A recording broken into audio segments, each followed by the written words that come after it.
पोलाई कला से इस वक्त की खास खबर, जहां आज सुबह खनिज विभाग के द्वारा की गई कार्रवाई। 2 बालू रेती के बिना रॉयल्टी के ओवरलोड डंपर, एक गिट्टी ट्रैक्टर किया गया जब्त। थाना अवंतीपुर बड़ौदिया पुलिस की सुपुर्दगी में दिया। क्षेत्र में खनिज विभाग की लापरवाही के कारण दिनों दिन पोलाई कला क्षेत्र में बालू रेती, काली रेती, गिट्टी मुरम का अवैध रूप से बिना रॉयल्टी के परिवहन का कार्य जोरों पर है और सुबह से लेकर शाम तक आष्टा से पोलाई कला व सालिया से लालापुरा मार्ग पर सैकड़ों ट्रैक्टर व डंपर बिना रॉयल्टी के बालू रेती, काली रेती, मिट्टी मुरम के देखे जा सकते हैं, परंतु खनिज विभाग के द्वारा इक्का दुक्का कार्रवाई करके अपनी खानापूर्ति की जा रही है। इससे कहीं न कहीं अवैध रूप से खनन माफिया व ठेकेदारों के हौसले बुलंद हैं।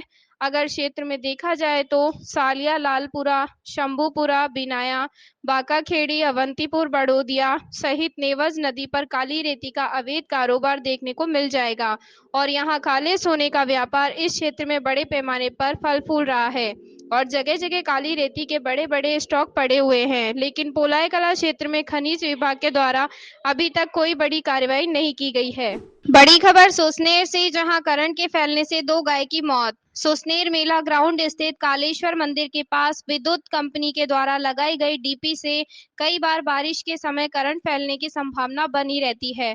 इस संबंध में मंदिरों में आने वाले भक्तजनों ने पूर्व में नगर परिषद सुसनेर विद्युत कंपनी में अधिकारी को सूचना दी गई, किंतु जवाबदार अधिकारियों द्वारा कोई ध्यान नहीं दिया गया। इसके चलते आज सुबह गिर रहे पानी से डीपी के पास लगे पोल में करंट फैलने से मौके पर ही 2 गायों की मृत्यु हो गई, जिसकी सूचना भक्तों के द्वारा जवाबदार अधिकारियों को दी गई। आपको बता दें कि मेला ग्राउंड कालेश्वर मंदिर, शीतला माता मंदिर, ओमकारेश्वर मंदिर, शिव मंदिर आदि मंदिरों में दर्शन के लिए भक्तजनों का आना जाना बना रहता है।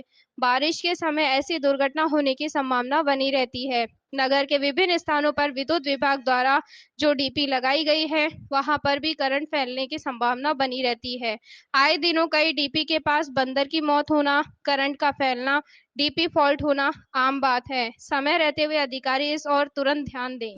सुसनेर से इस वक्त की खास खबर, जहां अधूरे सीसी रोड को पूर्ण करवाने के लिए पहुंचे वार्डवासी विधायक के पास। सुसनेर रोड की समस्या को लेकर वार्ड क्रमांक 2 के पार्षद प्रतिनिधि ईश्वर सिंह कावल के साथ पहुंचे वार्डवासी विधायक के पास। सुसनेर से पिड़ावा रोड का निर्माण कार्य चल रहा है। नगर के समीप सीसी निर्माण का कार्य चल रहा है, परंतु इतवारिया बाजार रोड से पिड़ावा दरवाजा तक सीसी निर्माण कार्य होना था, परंतु ठेकेदार द्वारा अधूरा कार्य किया जा रहा है। इस संबंध में वार्ड के निवासियों के साथ वार्ड क्रमांक 2 के पार्षद प्रतिनिधि ईश्वर सिंह कावल, प्रेम राठौर, भाजपा नेता कमल राठौर, विकास भावसार, घनश्याम राठौर, भैरो राठौर, अपूर्व जैन, आकाश जैन आदि ने क्षेत्रीय विधायक राणा विक्रम सिंह के इस संबंध में चर्चा की।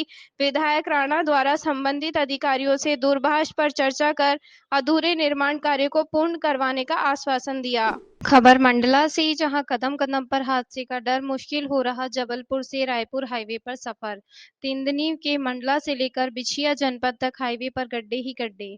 दरअसल जबलपुर से मंडला और रायपुर को जोड़ने वाली राष्ट्रीय राजमार्ग 30 का निर्माण केंद्र सरकार की फंड से एमपीआरडीसी के द्वारा 2016 तक पूरा हो जाना था, लेकिन इस दौरान टेंडर प्रक्रिया और कई ठेकेदार के बदलने के चलते आज भी राष्ट्रीय राजमार्ग 30 अधूरा हालत में पड़ा हुआ है, जिसके लिए पिछले दिनों पहुंचे मंडला में सड़क परिवहन मंत्री नितिन गडकरी के द्वारा एक सभा को संबोधित करते हुए लोगों के समक्ष माफी मांगते हुए भी देखा गया था, जिसके काफी दिनों के बाद अब जाकर कुछ दिनों पहले कुडा मेली, बीजाडांडी से लेकर आगे तक नया टेंडर जारी होकर हाईवे निर्माण प्रक्रिया का प्रावधान बनाया गया है।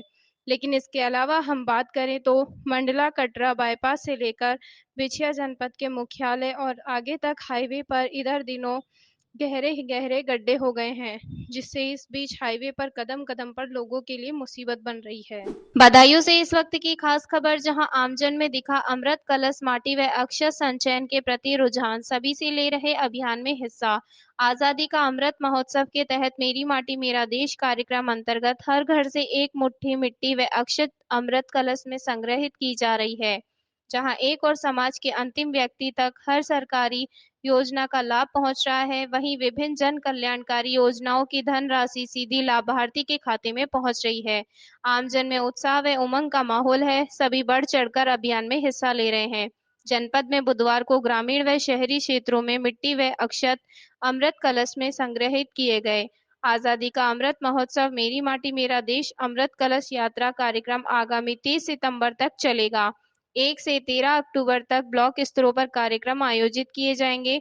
जनपद स्तरीय भव्य कार्यक्रम का आयोजन 20 अक्टूबर को ऑडिटोरियम में किया जाएगा। आजादी का अमृत महोत्सव भारत की आजादी के 75 साल पूर्ण होने पर उपलक्ष्य में आयोजित एक पुनीत माटी वदनोत्सव है, जिसमें हम सभी के लिए अपनी विराट सांस्कृतिक विरासत से रूबरू होने, उसकी भव्यता पर गर्व करने और ऐसे गर्वजनित रस में डूबकर उत्सव में आनंद लेने का स्वर्णिम अवसर है।